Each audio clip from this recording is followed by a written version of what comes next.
जावेद मियांदाद का नाम लो तो पाकिस्तानी क्रिकेट में एक अलग ही दुनिया सामने आती है। 1957 में कराची में पैदा हुए, सिर्फ 19 साल की उम्र में टेस्ट क्रिकेट में कदम रखा और पहले ही मैच में सेंचुरी जोड़ दी। ना घबराहट ना खौफ, बस वही एतमाद जो पूरी कैरियर में उनकी पहचान रहा। 124 टेस्ट मैच खेले, 8,832 रन्स बनाए, 23 सेंचुरियां स्कोर की और औसत 52 से ऊपर रही 18 साल तक, 1976 से 1994 तक। लेकिन जावेद मियांदाद को सिर्फ नंबरों से नहीं समझा जा सकता। वो एक बल्लेबाज नहीं, एक वाकया थे।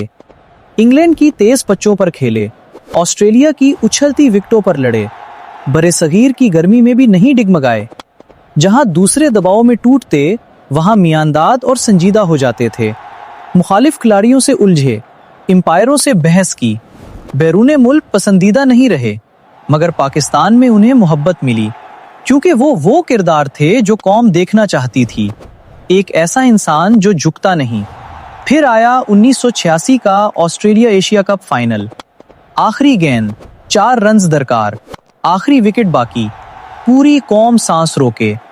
मियांदाद क्रीज पर खड़े थे, चेतन शर्मा दौड़े, गेंद फेंकी और मियांदाद ने वो छक्का मारा जो आज भी पाकिस्तानी क्रिकेट की तारीख का सबसे यादगार लम्हा है। 39 साल गुजर चुके हैं, मगर वो लम्हा अभी भी जहनों में ताज़ा है। क्रिकेट से रिटायरमेंट के बाद कोच बने, मैनेजर बने और क्रिकेट की गुफ्तगू का नागुज़ीर हिस्सा बने रहे। कोई उन्हें पसंद करे या इख्तलाफ रखे, नज़रअंदाज करना मुमकिन नहीं। यही मियांदाद का अंदाज है, यही उनकी मीरास है।